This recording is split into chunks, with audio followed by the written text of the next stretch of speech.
আমার দরদের লিগা আমার দরদের লিগা। আসসালামু আলাইকুম। দেশ কিংবা বিদেশ থেকে যে যেখান থেকে আমার ছাপাগ্রাম যে ব্লগটি দেখেন তাদেরকে অসংখ্য ধন্যবাদ জানাচ্ছি। আমি আজকে যে বিষয়টা নিয়ে একটি ভিডিও ধারণ করব, একটা করুন একটা বিষয়। আমার এই যে ভাই লুৎফর ভাইয়ের ছেলে, দেখেন অবুঝ ছেলে, ও কিন্তু বুঝে না, ও কিন্তু কঠিন রোগ ক্যান্সারে আক্রান্ত। এই লুৎফর ভাই। জি ভাই, আসসালামু আলাইকুম।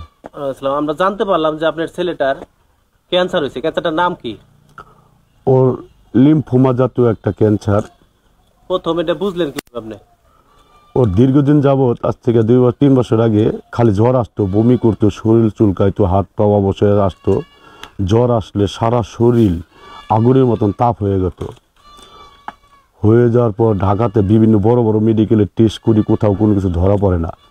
পর লাস্টে ঢাকার ধানমন্ডি ল্যাবেড হাসপাতালে গিয়ে একটা বায়োপসি করানোর পর, ইন্ডিয়ান একটা ডাক্তার ওকে দিয়ে বায়োপসি করানোর পর ওর ধরা পড়ে। ওই স্যাম্পলটা নিয়ে বায়োপসি করার স্যাম্পল দেয়। স্যাম্পলটা পিজিতে, পপুলারে, সিএমএসে বিভিন্ন জায়গায় টেস্ট করি। টেস্ট করানোর পরে ওটা একটা রেজাল্ট আসে লিম্ফোমা জাতীয় একটা ক্যান্সার। ওর দেহের ভিতরে ছোট ছোট গুটা সারা শরীরে।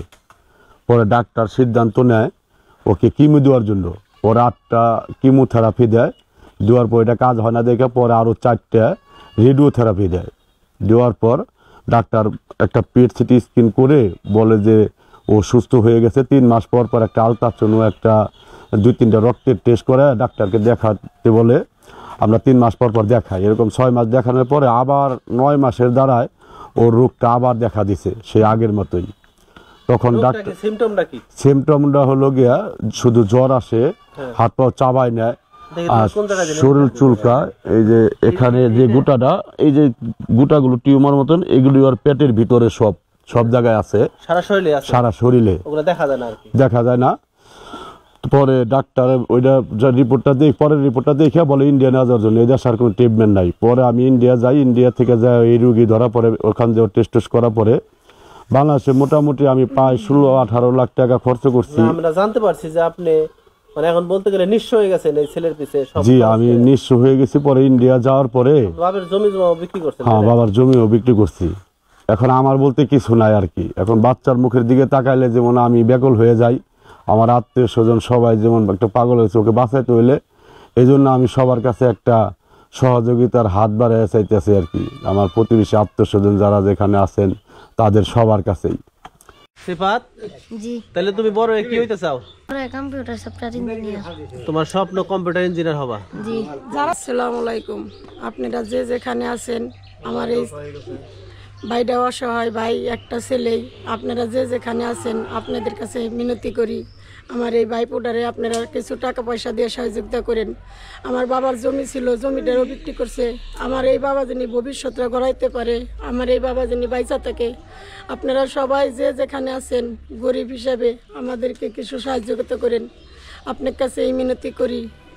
একটু অসহায় হয়ে গেছি আমার। এখন আর কোনো মানুষের জীবনে কিন্তু ঘাত প্রতিঘাত আসে, বিপদ আপদ আসে মানুষের ইমান পরীক্ষা করার জন্য, তাই না?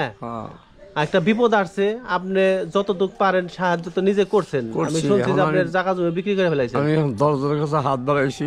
আহারে, আমার একটা নাতি, আমার নাতির সবাই মিলে একটা করুণ বিষয়। দাদার কাছে একটা নাতি কতটা শখের জিনিস।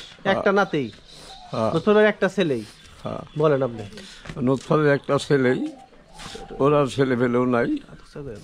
আমি খুব মানে অসহায় পড়ে আপনাকে 10 জনের কাছে আমি হাত বাড়াইছি, ভিক্ষা চাইছি, আমাকে দেন, সবাই দেন। না দিলে আমি বাঁচতেছি না। চোখের সামনে চলে যায়। ডাক্তার ইন্ডিয়া থেকে শিউর দিছে বাঁচবে, টাকার দরকার, চিকিৎসা করতে হবে, চিকিৎসা করতে হবে, যৌথভাবে চিকিৎসা তাড়াতাড়ি করবো কইছে। আমার তো নাতি কোন কিছু আমার দরদের নিয়ে তোমায় আছে। আল্লাহ জানি আমার দরদের ভালো করে, আমার বাবা ধীরে জানি সহায়তা করে। আমি তখন ভিক্ষায় নেমে গেছি বাবা। দেশ বিদেশে যারা প্রবাসী ভাইয়েরা আছেন অনেকে অনেক সাহায্য সহযোগিতা করেন। লুৎফর ভাইয়ের বাড়ির ঠিকানা দিয়ে দেবো। এটা হচ্ছে আমাদের রয়্যাল ইউনিয়নের ফরিঙ্গার শেষ প্রান্তে। অ্যাকচুয়ালি ফরিঙ্গার শেষ প্রান্তে আর আড়াইলের হলো প্রথম আর কি। প্রথমে তাদের বাড়িটাতে না, এই প্রান্তে তো হলো ফরিঙ্গায়, ফরিঙ্গার পরে হলো এটা কুল্লা ইউনিয়নে পড়ছে লুৎফর ভাইয়ের বাড়ি। লুৎফর ভাইয়ের এখানে আমরা স্ক্রিনে তার বিকাশ নাম্বার দিয়ে দিব, যে যেখান থেকে পারেন যেভাবে পারেন একটু সাহায্য সহযোগিতা করবেন, যাদের আপনাদের মাধ্যমে এই ছেলেটা সুন্দর একটা ভবিষ্যৎ পায়। সবার নিকে যদি পয়সা থাকা পারে পৃথিবীতে তাহলে কবুল হয়। সবার দোয়াই পয়সা রইছে সিপাত ইয়া কত ঠাট্টা কত কতই করছে। শুধু বসা তুমি আরও কিন্তু নাতি, ওনার বড় ভাইয়ের হলো নাতি। এখন আমারও নাতি, এখন আমরা সহযোগিতা করতেছি, আপনারা একটু সহযোগিতা করবেন যাতে ওরে সুস্থতা করে আনন্দ যা। এখন আমি আমার ছেলেকে 3 বছর ধরে চিকিৎসা করাইতে আমি একেবারে নিঃস্ব হয়ে গেছি। ইন্ডিয়া যাওয়ার পর ওখান থেকে ডাক্তাররা বলে যে ওকে ট্রিটমেন্ট করাইতে পায় 30 থেকে 35 লাখ টাকা লাগবে।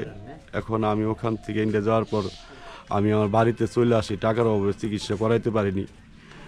এখন আমার আত্মীয় স্বজন ভাই বেড়াদার যে যেখানে আছে সবার কাছে আমি কাকুল আকুতি হাত মিনতি করে বলতাছি, যে যেখান থেকে পারেন আমার পোলার মুখের দিকে তাকায় ওর একটা জীবন রক্ষা করার জন্য, যার জানে আমার ছেলের মুখটাকে আমি জীবন দেখতে পিতা কতটা কষ্টে একটা পিতা একটা সন্তানের জন্য এরকম আকুল আবেদন করতে পারে সেটা আপনারা বুঝতেছেন। তো আপনাদের কাছে আমার একটু আবেদন, আমি প্রত্যেকের জীবনে টাকা পয়সা, ছেলে সন্তান, মা বাবা সবার মুখের দিকে তাকায় কিছু দয়ার সহযোগিতার হাত বাড়ায় দিবেন আমার ছেলেটার মুখের দিকে তাকায়। আমি যেন আমার ছেলেটাকে আমি চিকিৎসা করতে পারি, আমি যেন আমার ছেলেটাকে দেখতে পারি। ওরও খুব ইচ্ছা ও আমার সবার সাথে কম্পিউটার ইঞ্জিনিয়ার হবে, ও বলছে সবার কাছে ও বড় হলো কম্পিউটার ইঞ্জিনিয়ার হবে। আপনারা সবাই সহানুভূতি হয়ে আমার বাচ্চাটার দিকে মুখের দিকে তাকায় একটু সহযোগিতার হাত বাড়াই দিবেন, যাতে জানে আমি আমার বাচ্চাকে সুস্থ করে চিকিৎসা করে বাড়ি ফিরতে পারি। ঠিক আছে। কি সিফাতের ব্যাপার কি জানেন আপনি? সিপাতের ব্যাপার তো ভালোই জানি। আচ্ছা, সিপাতটা আমার ছেলে পড়াইছে। দেখেন প্রতিবেশী যে কান্নায় ভেঙে পড়ছে এই বাচ্চাটার জন্য। আমরা দোয়া চাই সবার কাছে সিপাতের সবাই যেন সাহায্য দেয়, সিপাত দিন বাইরে থাকে। দেখেন কি একটা করুণ, এই ফ্যামিলিতে কি একটা করুণ বাতাস বইতেছে। দেখেন সবাই কান্নায় ভেঙে পড়ছে এই ছেলেটার জন্য। এই ছেলেটা একটা আদরের সন্তান, একটা বাপের কাছে কতটা আদরের একটা সন্তান। এই ছেলেটার জন্য সবাই একটু সাহায্য সহযোগিতা করবেন। দেখেন এরা প্রতিবেশীরাও কিন্তু কান্না করতেছে। মধ্যবিত্ত পরিবারের ছেলে লুৎফর ভাই, এই ছেলেটার জন্য সিফাতের জন্য অলরেডি 20 লাখ টাকা খরচ করা হয়ে গেছে। এখন তার সহায় সম্বল বলতে কিছুই নাই, এই জন্য ওর জন্য আরও 30 থেকে 35 লাখ টাকা চিকিৎসার খরচে লাগবে। আমার আকুল আবেদন থাকবে, যারা বিত্তবান এবং প্রবাসী বা সাহায্য সহযোগিতা করেন তারা এই বিপদের সময় লুৎফর ভাইয়ের পাশে দাঁড়াবেন, একটু হলেও সাহায্যের হাত বাড়িয়ে দিবেন সিফাতের জন্য। এই সিফাত যেন আগামী ভবিষ্যতে কম্পিউটার ইঞ্জিনিয়ার হতে পারে এবং লুৎফর ভাইয়ের বুকে ফিরে আসতে পারে। এই জন্য আপনাদের কাছে আমার আকুল আবেদন, একটু সাহায্যের হাত বাড়িয়ে দিবেন সিফাতের জন্য। লুৎফর ভাইয়ের নাম্বারে বিকাশ আছে, আমরা স্ক্রিনে দিয়ে দিলাম। লুৎফর ভাইয়ের সাথে কথা বললে সরাসরি আপনারা বিকাশে লুৎফর ভাইকে টাকা দিবেন এবং লুৎফর ভাইয়ের সাথে দেখা করলে সরাসরি আড়ালিয়া এসে দেখা করতে পারবেন।